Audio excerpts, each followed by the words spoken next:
Halo semuanya, ketemu lagi di channel Reptil Jakarta.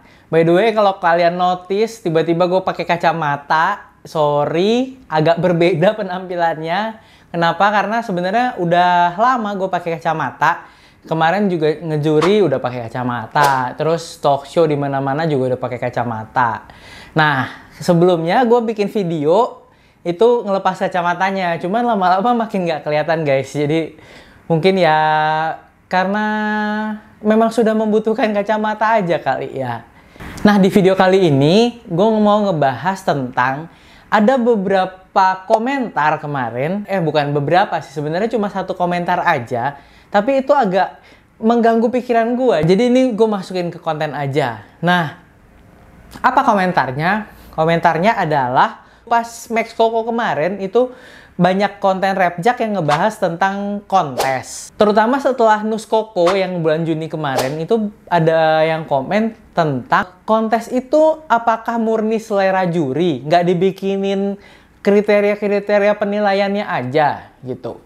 Nah, itu yang akan kita bahas kali ini.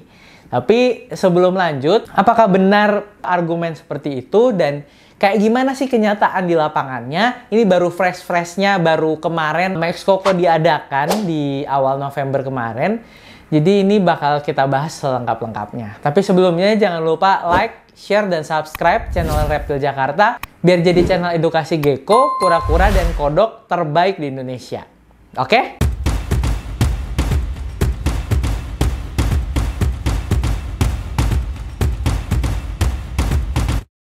Oh ya, by the way, sebelumnya sorry banget kalau misalnya akhir-akhir ini gue jarang banget upload video long. Itu karena kemarin, terutama seminggu, 2 minggu sebelum Max Koko itu gue nggak sempat syuting.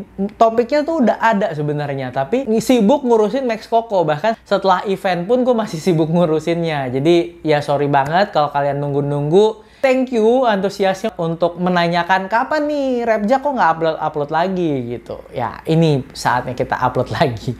Kedepannya bakal minimal seminggu sekali lah upload video baru. Nah, yang pertama yang perlu kita tahu itu sebenarnya apa sih kriteria penilaian kontes gecko. Nah, ini udah banyak banget sebenarnya gue bahas di beberapa konten-kontennya Rapjak. Zaman dulu bahkan beberapa tahun yang lalu gue udah sempet ngerinciin banget tuh penilaian apa aja. Bahkan sebelum dipanggil jadi juri. Nah, sampai sekarang di video-video short juga udah beberapa kali gue bahas sebenarnya. Tapi secara garis besar ada 4 kriteria penilaian utama dalam kontes gecko. Yang pertama itu anatominya. Ini penilaian poin yang paling besar. Jadi anatomi si gecko itu nggak boleh ada minus sama sekali.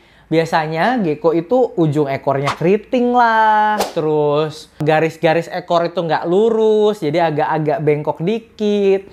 Terus ekornya bantet, terus rahang atas atau rahang bawahnya lebih maju sedikit. Kelopak matanya ada kelipet, telinganya juga ada kelipet sedikit. Yang kayak gitu-gitu udah pasti mengurangi banyak banget poin penilaian.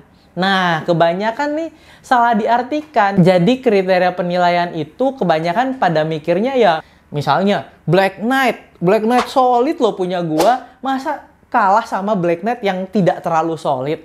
Nah, itu mohon maaf sekali. Karena kriteria yang paling utama itu anatomi. Kebanyakan Black Knight, ini jujur-jujuran aja ya, beberapa kali gua nilai gecko di kontes-kontes itu Black Knight itu jarang banget yang mulus 100%. Karena biasanya cacat. Kenapa? Karena dikawinin itu-itu aja. Nah, yang kayak gitu ya udah pasti. Kalau ada Black Knight yang mungkin yang tidak sesolid itu, tapi mulus, bodinya perfect, segala macam, ya udah pasti gue lebih menangin yang mulus. Jadi memang harganya jauh lebih mahal sih yang hitam solid. Tapi kalau memang nggak mulus, ya kenapa harus dimenangin? Gitu aja logikanya. Jadi poin pertama penilaian gecko adalah harus benar-benar anatominya tuh perfect. Nah, yang kedua, penilaian gecko itu dari proporsi badan. Jadi badan sama ekor itu harus ya kurang lebih sama lah lebarnya. Jadi kadang ada yang badannya terlalu gendut, ekornya kurus. Ada yang ekornya kegendutan, badannya kurus gitu. Nah, yang kayak gitu pasti udah mengurangi penilaian. Apalagi yang tiba-tiba datang nih geckonya perutnya sampai kelipet begitu. Ya itu udah pasti antara memang gekonya kurus, antara beberapa hari sebelum kontes itu nggak mau makan, atau lagi birahi atau apa gitu. Nah itu pasti mengurangi penilaian. Nah yang ketiga baru masuk ke keunikan warna. Nah keunikan warna tuh cuman poin nomor 3 gitu. Jadi kalau kalian pede banget sama gecko yang wah ini tuh pasti menang, ini tuh bagus banget loh gitu. Nah sayang sekali karena poin menang dari warna itu cuman poin ketiga dari penilaian kontes. Nah jadi kalau misalnya kita punya gecko yang taruhlah Black Knight ya, Black Knight yang benar-benar solid banget, diadu sama Black Knight yang kurang solid atau lawannya cuman coklat atau apa gitu, tapi yang satunya jauh lebih mulus, anatominya lebih bagus, proporsi badannya lebih ideal, itu udah pasti lebih menang yang proporsi badan sama anatomi yang lebih perfect gitu. Nah terus yang keempat baru terakhir ini nggak jadi kriteria mutlak sih sebenarnya. Jadi ada juri yang ya menilai itu jadi salah satu poin penilaian tapi nggak terlalu signifikan. Itu karakteristik si geckonya. Jadi kalau gampang di handling kan otomatis nilainya lebih enak gitu. Terus dibanding sama gecko-gecko yang mau dipegang aja kabur-kaburan atau malah ngegigit tangan juri pas di handling gitu. Nah itu akhirnya sedikit mengurangi penilaian, tapi nggak mutlak sih kalau yang kayak begitu. Nah terus kalau udah tahu kriteria penilaiannya apa aja, terus kita masuk apa sih peran dari selera juri di kontes gecko. Jadi signifikan nggak sih selera juri? Nah kalau yang Rapjak adakan kontes-kontes, terutama yang tergabung sama LGI ya, kita lagi mengusahakan banyak kontes yang tergabung sama LGI.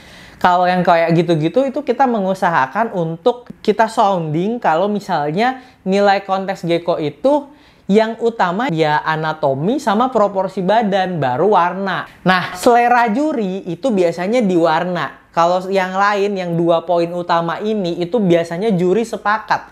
Bahkan kalau nilai bareng-bareng itu juri kadang suka berdiskusi. Suka berdiskusi, ada juri yang kemis untuk ngelihat kukunya lah. Ada yang ngasih tahu, oh kukunya tuh yang ini agak bengkok loh gitu. Terus ada juga yang ngeliat, ini udah pasti bantet, ini apa. Juri seringkali berdiskusi seperti itu. Jadi apa dong faktor paling krusial yang bisa nentuin yang mana yang jadi pemenang dalam kontes gecko?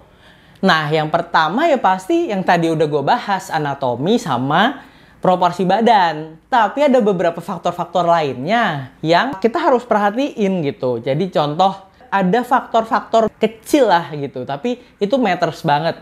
Misalnya kayak gimana perawatan gecko sebelum hari H kontes. Terus itu akan menentukan performa gecko itu di hari H. Jadi misalnya kayak, oh ngerawatnya asal-asalan kah? Atau apa gitu. Nah yang kayak gini-gini udah gue bahas lengkap. Tips dari hari-hari sebelum kontes kayak gimana. Bahkan di hari H itu ada tips-tipsnya sendiri. Nah kalau kalian memang serius sekali buat nyoba ikut kontes gecko, boleh nih subscribe di channel YouTube premiumnya Rapjak. Jadi di sana ada satu video yang gue udah bahas panjang lebar lah tentang kisi-kisi menang kontes gecko. Bukan kisi-kisi ujian doang yang ada gitu. Tapi ya balik lagi ini gue tidak memaksakan, gue tetap akan berbagi ilmu apa adanya. Cuman kalau mau lebih advance lagi, kalian bisa berlangganan di sana dan bisa nonton semua konten-konten yang ada di sana, bukan cuman yang ini aja gitu, bukan cuman yang tentang kisi-kisi menang kontes gecko, tapi banyak konten-konten lain yang bobotnya tuh menurut gua harus di-share ke yang advance gitu, yang memang membutuhkan materi yang lebih daripada video-video long biasa yang kita open untuk umum. Gitu sih. Jadi kenapa nggak di-open aja langsung bang gitu kan? Nggak perlu pakai premium-premiuman gitu. Ya gue mikir kalau misalnya tiba-tiba gue open materi-materi yang seberat itu, ya mungkin juga nggak akan banyak yang nonton. Karena kita nggak perlu-perlu banget kok. Gue juga zaman dulu nggak perlu-perlu banget kok buat materi yang kayak begitu-begitu. Kecuali kalau memang gue udah bener-bener mau serius banget nih. Buat trophy hunter, ngumpulin trofi di mana-mana, branding. Kalau kontes kan salah satu tujuannya buat branding farm ya. Nah, kalau udah mulai serius kayak gitu, baru deh mulai butuh. Tapi kalau enggak ya ngapain juga. Ya, jadi itu yang gue mau sharing hari ini. Semoga bermanfaat buat kalian. Jadi, Sorry banget kalau misalnya ada yang bilang kontes gecko itu berdasarkan cuman murni selera juri, ya ternyata kenyataannya tidak. Bisa dilihat sendiri form penilaiannya seperti apa, bisa dilihat sendiri juga cara-cara juri menilai itu kayak gimana, bukan tinggal yang lewat-lewat, oh menarik, oh menarik, oh menarik, terus dimenangin, nggak kayak gitu. Jadi ya, sorry kalau misalnya memang berbeda pendapat, tapi gue harap cobalah ikut kontes dan rasakan sendiri kayak gimana. Selain itu, kalau misalnya kita kalah, kita harusnya introspeksi diri dan melihat kita tuh kurangnya apa. Gue lebih respect, kemarin tuh banyak banget yang nyamperin gue. Nanya tentang Gecko-nya. Gecko-nya ini nggak menang, kenapa ya bang? Apa yang harus diimprove ke depannya? Itu beberapa orang nyamperin gue nanya kayak gitu. Gue respect banget sama orang-orang yang kayak gitu. Kenapa? Karena dia mau belajar, mau terbuka untuk dengerin apa yang minus Gecko-nya tuh apa. Kadang kita pemula justru waktu gue zaman dulu flashback, gue tuh ngerasa Gecko gue nih bagus banget. Kenapa harus kalah sama Gecko yang ya biasa aja gitu. Bahkan gue sering ngeledek-ngeledek, ih juara satunya kok bisa yang kayak begitu doang ya gitu. Nah, itu bahaya guys kalau misalnya kita terlalu sombong untuk menilai kalau Gecko kita tuh bagus, tapi kita nggak membuka diri untuk dikritik atau untuk melihat kekurangan Gecko kita di mana, itu hati-hati karena kita akan terjebak dengan kesombongan itu sendiri sih menurut gua. Dan harus diingat kalau kita beli Gecko mahal itu belum tentu bagus, kita beli Gecko murah belum tentu jelek gitu. Jadi ada semua Gecko ada pertimbangannya masing-masing juga dan kita harus benar-benar jeli untuk melihat yang mana Gecko yang layak dihargai bagus, yang mana yang tidak. Ya, jadi itu aja video kita kali ini. Jangan lupa like kalau kalian suka, juga bagikan ke teman-temannya biar makin paham lagi tentang kontes Gecko. Dan juga jangan lupa subscribe channel Reptil Jakarta biar jadi channel edukasi Gecko, kura-kura, dan kodok terbaik di Indonesia. Juga biar kita cepet bagi-bagi 100 ekor Gecko, kura-kura, dan Pac-Man gratis buat kalian. Sampai ketemu di video berikutnya. Bye-bye!